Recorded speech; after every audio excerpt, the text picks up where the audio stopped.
Alrighty, TGIF, your full weather forecast brought to you by Scott's Recreation, New England's largest trailer dealer, home of Maine's lowest camper and tractor prices, with locations in Turner, Manchester, Herman, and Orono, Maine. Here we go. The last of the winter storm warnings are in effect. They'll be dropped at about 1 o'clock later this afternoon as things will start to kind of calm down slowly but surely with regards to any snow chances and a little bit of ice. But we've been switching over to a little bit of rainfall as well. We've had aerial flood watches issued. Those were lasting till about this afternoon, about 1 o'clock or so. Those will get out of here. Gale warnings till 6 o'clock later this evening. So a lot of active weather going on here at this point, but a lot of the snowfall taking place in the northern parts of the state. So some heavy snow taking place there, some rain in some other spots. While further off towards the south and west, we're going to be watching out for a little bit more rain that'll be developing as well. But a few breaks have been developing from time to time as well. We can see that now with the loop of the radar within the last little while. We're starting to see that break developing. But otherwise, the snow continuing to track from the southwest to the north and east as well. So a good part of the state to the north, seeing plenty of rainfall there.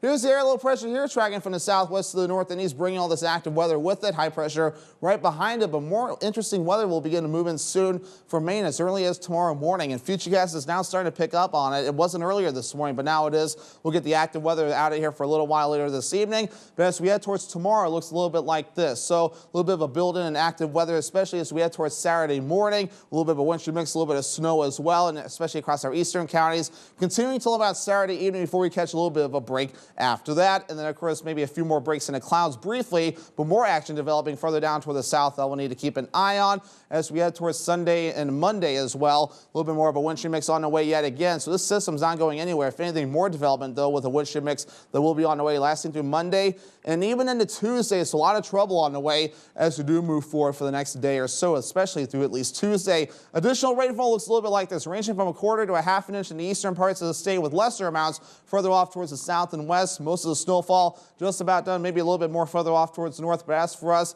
we're looking pretty good until about tomorrow, where a little bit more snowfall could fall, or maybe about 1 inch or so in some areas. So your forecast for today looks a little bit like this. Lower 50s, rain likely with areas of dense fog. South wind getting up to about 30 miles per hour. Later on tonight, 28 degrees, rain, freezing rain, sleet, snow, and fog on the way tonight, with that north wind getting up to about 5 to 10 miles per hour. For tomorrow, lower 30s, rain, freezing rain, sleet, and snow again. North wind getting up to about 20 miles per hour. Scott's Recreation extended forecast. Partly cloudy on Sunday, highs in the upper 20s. Lower 30s, Martin Luther King Day with a wind shear mix on the way. We get the wind shear mix going Tuesday, highs in the mid 30s.